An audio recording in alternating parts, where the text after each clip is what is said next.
पिछले सत्र में हम लोग परमात्मा श्री राम के बाल जन्म का स्मरण कर रहे थे और जन्म के पश्चात अब बाल लीला का स्मरण करेंगे, श्रवण करेंगे। परमात्मा श्री राम अयोध्या जी में प्रकट हुए। परमात्मा का प्रागट्य मथुरा में अथवा अयोध्या जी में हो, उसमें अपने को विशेष लाभ नहीं। परमात्मा अपने घर पधारे तो ही कल्याण है। मंदिर में विशेष लाभ नहीं है, परमात्मा अपने घर में पधारे तो ही कल्याण है। मंदिर में दीपक जलाया जाए तो प्रकाश आसपास मंदिर में ही रहेगा, अपने घर में कभी नहीं आएगा। और परमात्मा मंदिर में अथवा अयोध्या में प्रकट हो, इससे अपने को क्या लाभ है? अपने घर को तुम अयोध्या बनाओगे तो ही राम प्रागट्य होगा।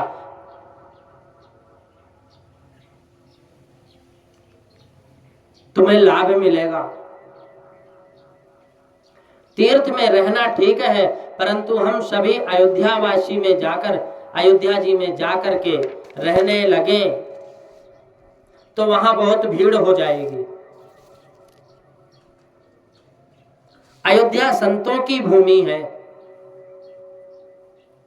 अयोध्या जी संतों की भूमि है। अयोध्या जी में संत निवास करते हैं।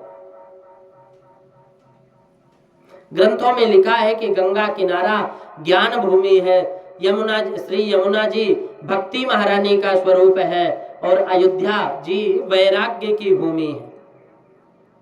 विरक्त साधु महात्मा आज भी अयोध्या जी में विराजते हैं। संसार का सुख सच्चा सुख नहीं है, ऐसा जिसको विश्वास हो चुका है वही वैराग्य कर सकता है,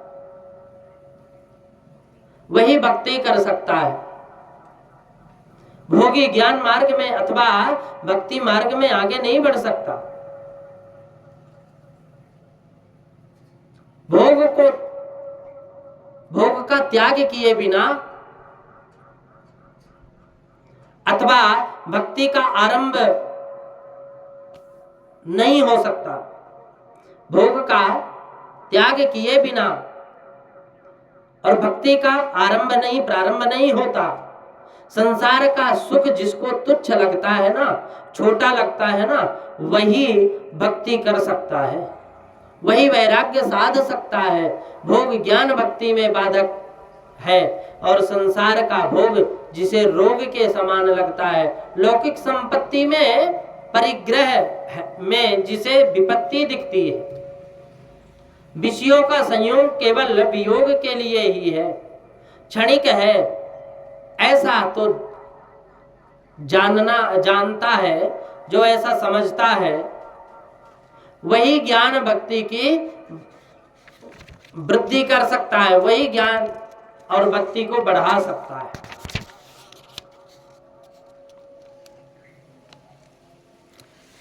भोगा भोगा महारोगा संपदः परमापदः वियोगायैव संयोगा आदुगो व्याधयो धिया। यह जीव अनेक जन्मों से भोग भोगता चला आ रहा है, भोग भोगता चला आ रहा है। उसको कहीं शांति नहीं मिलती, भोग से शांति नहीं मिलती। भोग तो त्याग से मिलती, शांति तो त्याग से मिलती है। भोगों की अपेक्षा भोग के त्याग में अनंत गुना सुख है। भोग में क्षणिक सुख है, त्याग में सदैव सुख है और अनंत सुख है। संसार का विषय जिसको मीठा लगता है उसके जीवन में संतोष नहीं है। संसार का विषय उसको मीठा नहीं लगेगा, उसको वैराग्य नहीं है। अनंत सुख संसार का विषय ये अच्छा नहीं है, ये संसार का विषय नहीं देता सुख, अनंत सुख परमात्मा से मिलाने वाला संसार का विषय कभी नहीं है। ये थोड़े देर के लिए सुखी हो जाओगे, लेकिन फिर बाद में फिर पश्चाताप, फिर दुखी रहोगे। संसार का विषय जिसको मीठा लगता है उसके जीवन में संतोष नहीं है। संसार का विषय जिसको मीठा लगता है उसके जीवन में संतोष नहीं है।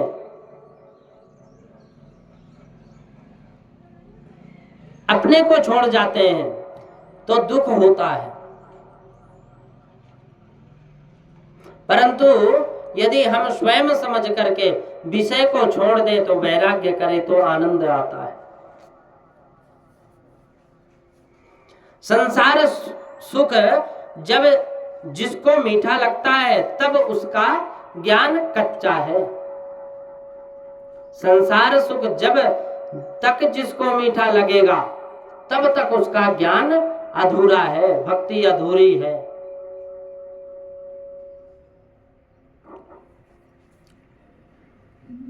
परमात्मा के बिना सब कुछ निरर्थक है, ऐसा ज्ञान हुए बिना वैराग्य नहीं आता। संसार के विषयों में वैराग्य ना आए तब तक शुद्ध भक्ति का आश्रय नहीं होता। ज्ञान साधना का आरंभ होता नहीं जब संसार के प्रत्येक विषय के प्रति वैराग्य आवे, तभी ज्ञान भक्ति का उदय होता है। संसार का विषय सुख स्वरूप नहीं है, दुख स्वरूप है, क्षणिक है, असत है। चैतन्य परमात्मा आनंद स्वरूप है, वह एक ही सत है। सत असत का यह विवेक जागे तो वैराग्य होता है, और वैराग्य बिना ज्ञान नहीं आता। वैराग्यस्य फलम बोधो। ईश्वर के सिवाय सब कुछ तुच्छ लगता है, ऐसा जो समझता है वही ज्ञान प्राप्त कर सकता है,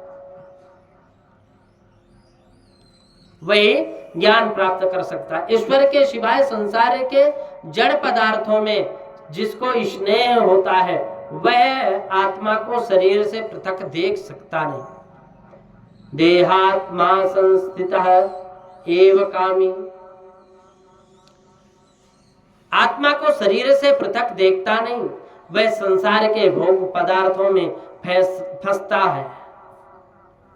भोग विलास में फंसा हुआ जीव ज्ञान मार्ग में चल नहीं सकता। वैराग्य बिना ज्ञान नहीं आता, और वैराग्य बिना भक्ति नहीं होती। फिर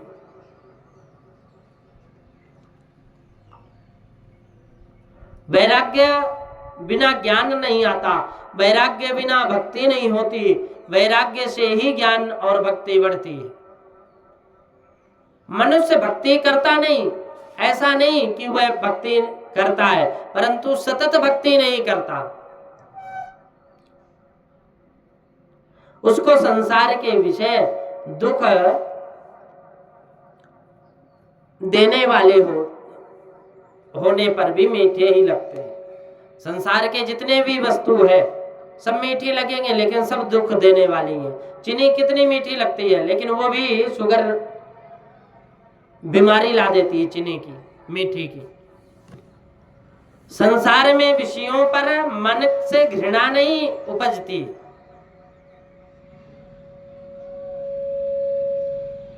अयोध्या वैराग्य की भूमि है।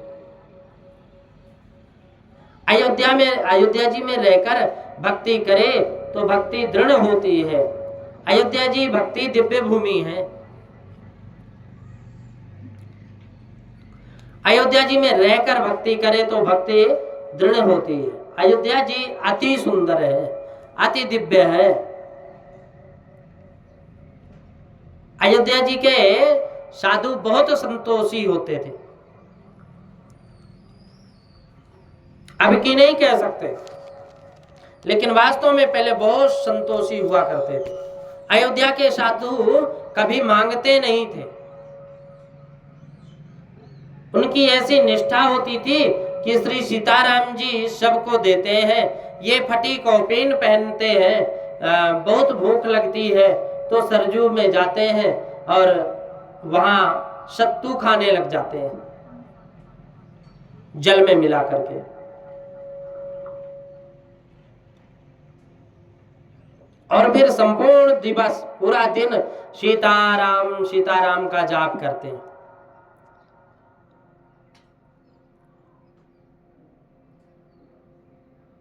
सीताराम सीताराम सीताराम सीताराम सीताराम सीताराम सीताराम सीताराम सीताराम सीताराम सीताराम सीताराम सीताराम सीताराम सीताराम सीताराम, इसका जाप करते हैं संत महात्मा अयोध्या जी में।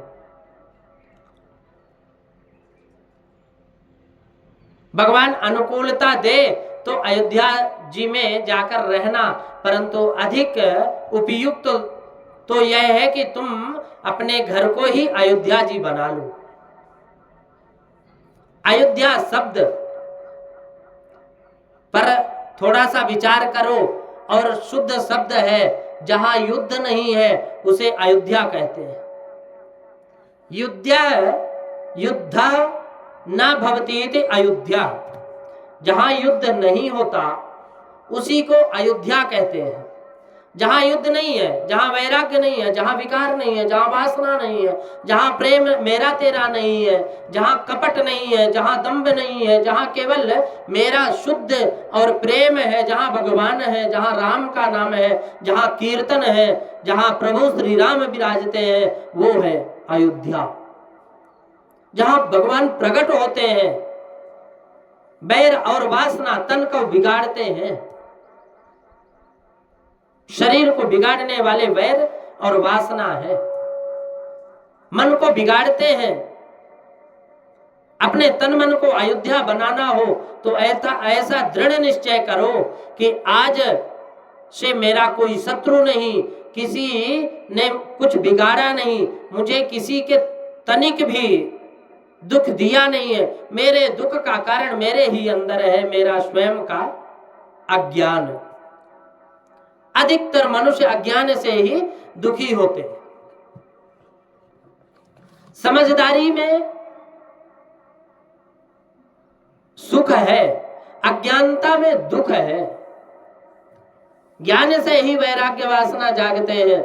मानव ऐसी कल्पना करता है कि अमुक व्यक्ति ने मुझे दुख दिया है। यह कल्पना खोटी है, गलत है। दुख मनुष्य के स्वयं के कर्म का फल है। कोई किसी को दुख नहीं देता, कोई किसी को सुख नहीं देता। काहु न को सुख दुख कर दाता, निज कृत कर्म भोग सब भ्राता। अपने किए हुए कर्मों का सबको भोगना पड़ता है, सभी भोगते हैं। संसार कर्म भूमि है। किए हुए कर्म का फल भोगने के लिए यहां जन्म लेना पड़ता है, यहां जन्म लेना पड़ता है। करेले का बीज बोओगे तो केले का ही आशा रखे, यह असंभव है। मनुष्य ने स्वयं तो बोया, जो बोया है वही तो काटेगा। इस जगत में कोई किसी का कुछ नहीं बिगाड़ता। तुम जगत में किसी के लिए कुछ कुभाव न रखो, सब में प्रभु का दर्शन करो। क्योंकि कहते हैं, तुलसी बाबा कहते हैं कि तुलसी या संसार में भांति भांति के लोग, सबसे हिल मिल चाहिए, सबसे हिल मिल चाहिए, नदी नाव संयोग। सबसे मिलकर के चलो, सबसे प्रेम से चलो, विनम्रता से चलो, जैसे नदी नाव में। नाव नदी में चलती है ना। ज्ञान मार्ग में ज्ञानी पुरुष ईश्वर के अलावा अन्य सब मिथ्या मानते हैं, सब मिथ्या मानते हैं।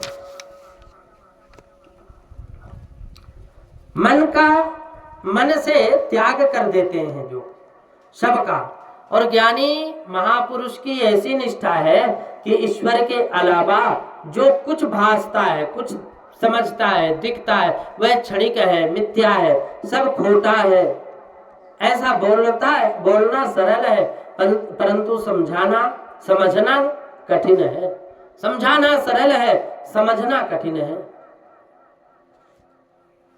साधारण मनुष्य की ऐसी समझ होती है कि जो कुछ दिखता है वह सच्चा है, और जगत दिखाई देता है, जो दिखाई देता है ना, उसे खोटा किस प्रकार समझा जाए। आंख को देखने वाला जगत खोटा है, यह किस प्रकार माना जाए। तो ज्ञानी महापुरुष कहते हैं कि जो दिखता है वही सच्चा नहीं है, जो स्थिर है वह सच्चा है, वो सच्चा है। जगत में ईश्वर के अलावा कोई वस्तु शाश्वत नहीं है। बीता हुआ कल जो था वह आज नहीं है, जो आज है वह आने वाला कल नहीं रहेगा। अर्थात जगत का अर्थ यह है कि जो क्षण क्षण बदले उसे जगत कहते हैं। जो क्षण क्षण बदले उसे जगत कहते हैं। महापुरुष संसार को मिथ्या मानते हैं। स्वप्न में बहुत कुछ दिखता है, परंतु वह उसमें कुछ भी सत्य नहीं होता। स्वप्न में जो देखते हैं लोग वो कभी सत्य नहीं होता।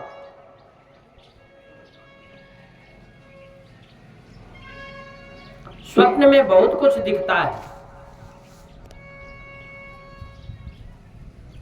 लेकिन सत्य नहीं होता। कदाचित किसी को स्वप्न में लॉटरी मिले,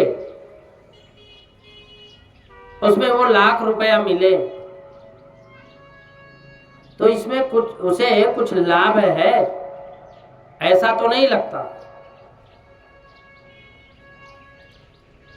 उसमें उसको लाख रुपया मिले तो उसमें कोई फायदा नहीं है, कोई लाभ नहीं है। वह लाख रुपए का सुख वह जागे तब तक के लिए है, जब तक वो सो रहा है, और जग गया तो फिर वो सुख नहीं मिला, लाभ नहीं मिला लाख रुपए का, क्योंकि वो स्वप्न में ही देख रहा था।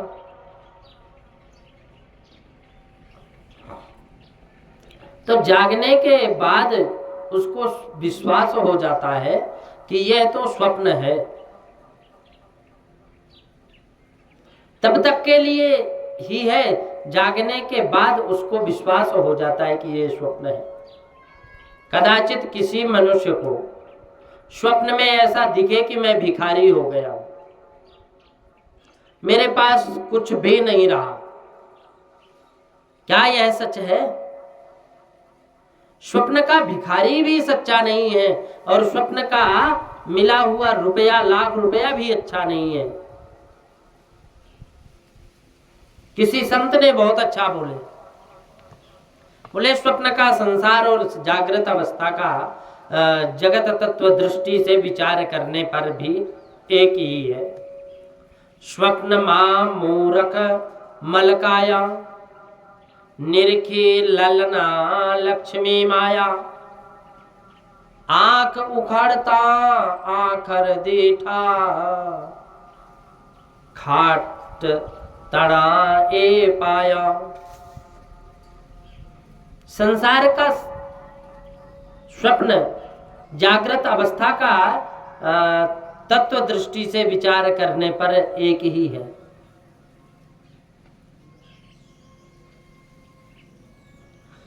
और जागृत अवस्था का जगत कुछ अधिक समय दिखाई देता है, परंतु इसका विनाश अवश्यम भावी है। जो दृश्य है वह दुख रूप है, क्षणिक है, असत है, मिथ्या है, ऐसा मानकर ज्ञानी पुरुष जगत का मोह त्याग देते हैं। वैष्णव ऐसा मानते हैं कि जगत में जो कुछ भी दिखाई देता है ना, वह सब परमात्मा का ही अंश है, सब स्वरूप है। वैष्णव जगत के प्राणियों में, जगत के सब पदार्थों में भगवत भाव का ही अंश देते हैं, ऐसा स्वरूप मानते हैं कि सब में भगवान है। जगत में जो दिखता है वह खोटा है, जो परमात्मा ही सत्य है, ऐसा अनुसंधान रखकर व्यवहार करो। अथवा जगत खोटा है यह सिद्धांत ध्यान में ना आता हो तो जगत परमात्मा का स्वरूप है, ऐसा भावना रखकर व्यवहार करना चाहिए।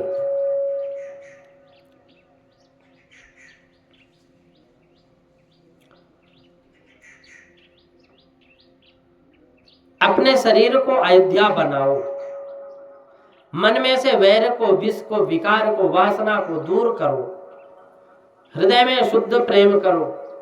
सरजू जी के किनारे, भक्ति के किनारे सतत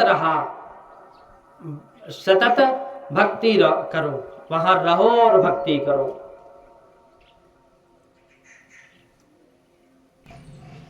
अयोध्या भूमि की जगह है।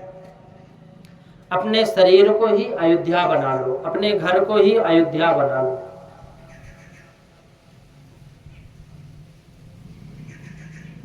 प्रभु के जो प्यारे होते हैं ना,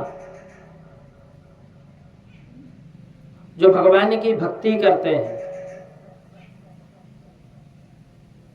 अपने भाव को निश्चय करते हैं कि अब संसार का कोई सुख मुझे भोगना नहीं है, मैंने संसार का खूब निश्चय किया, अब संसार का कोई सुख नहीं भोगना, अब मुझे सतत भक्ति करनी है। जो भक्ति के किनारे सदैव रहते हैं ना, उनका शरीर ही अयोध्या है। लोग प्रातः काल स्नान करने के पश्चात 2-3 घंटे भक्ति करें और पीछे संतोष माने की सेवा पूजा सब हो गई, मैंने सब कुछ कर लिया। तुम प्रभु की सेवा पूजा करते हो, यह ठीक है, परंतु भक्ति में संतोष हो यह ठीक नहीं है। भक्ति तो निरंतर करनी चाहिए। रात्रि को खटिया में भी भक्ति करनी है, आसन में भी भक्ति करनी है।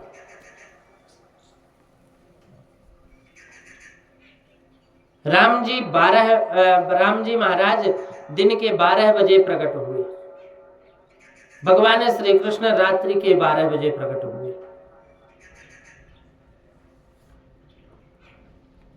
तुमसे बन पड़े तो दिन में 12 बजे रोज रामनवमी का उत्सव करो और रात्रि को रोज जन्माष्टमी का उत्सव करो।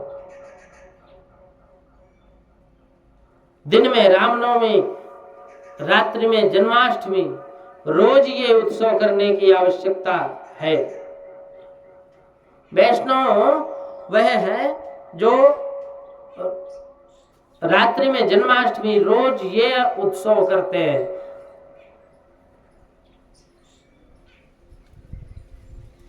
कदाचित उनको ऐसा ना लगे तो तुम बहुत भार डालकर बोलते हो, परंतु परेशानी कितनी है। यह तुम क्या जानते हो? रोज रामनवमी करनी, रोज जन्माष्टमी करनी। अरे उत्सव में पैसा मुख्य नहीं है, प्रेम मुख्य है। भक्ति में धन मुख्य नहीं है, प्रेम मुख्य है। अतिशय गरीब वैष्णव हो वह भक्ति कर सकता है, वह भक्ति कर सकता है। भगवान को भूल जाते हैं लोग।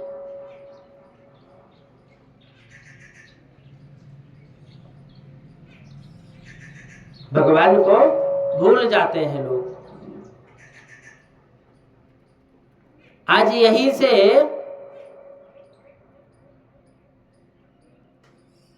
एक निश्चय करें कि भगवान का हम स्मरण करें। ठाकुर जी का स्मरण किया, कितने ही जमीकंद पर टूट पड़े होंगे। एक बार कोई प्रश्न ये उपवास कर ले तो शाम को ना जाने कितनी बार घर में अगर टाइम से भोजन न मिले तो वो विवाद खड़ा कर देता है। शास्त्र में लिखा है कि खाने से पहले ज्यादा नहीं तो 10 मिनट के लिए ही भगवान का स्मरण करो।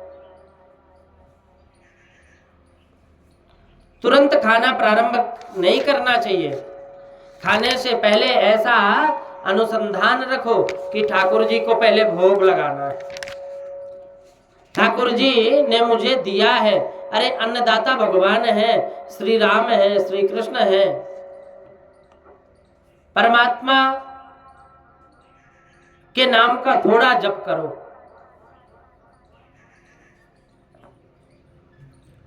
शास्त्र में तो ऐसा लिखा है कि तुमको कोई भगवान का प्रसाद दे तो प्रसाद भी मन से अपने ठाकुर जी को अर्पण करो, फिर पीछे लो। प्रभु ने मुझे दिया है, ऐसी भावना रखो। भोजन से पहले भगवान से कहो कि भगवान आपकी कृपा से मुझे यह प्राप्त हुआ है, मुझे आपने ही दिया है। यह अन्न यह अन्न जो पेट में गए ना, इसके पीछे मेरा मन बिगड़े नहीं, ऐसी प्रार्थना करना चाहिए। मेरा भाव बिगड़े नहीं। परमात्मा की प्रार्थना करते हुए जो भोजन करता है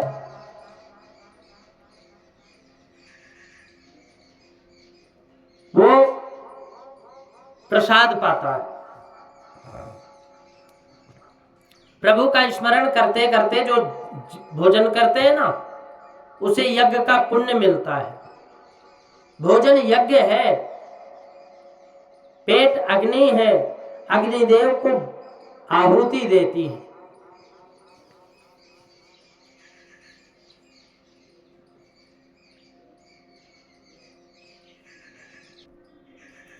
ब्रह्मार्पणम ब्रह्म हविर्ब्रह्माग्नौ ब्रह्मणाहुतम् ब्राह्मणैव तैन गंतव्यम ब्रह्म कर्म समाधिना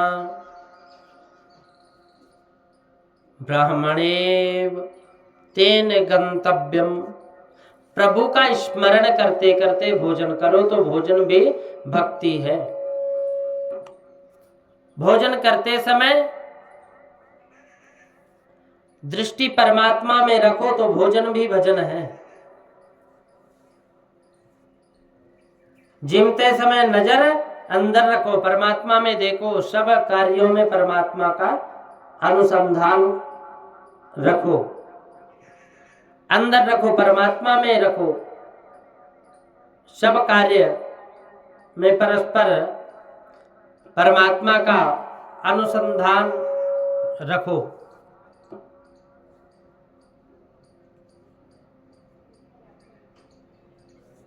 भगवान का प्राकट्य की कथा हम लोग आज श्रवण कर रहे थे लीला की। दूसरे सत्र में हम लोग अब भगवान के खेलने की, लीला करने की, बाल्यकाल की कथा हम लोग श्रवण करेंगे। श्री सीताराम जी महाराज की जय, सद्गुरुदेव भगवान की जय। श्रीमन्नारायण नारायण नारायण, श्रीमन्नारायण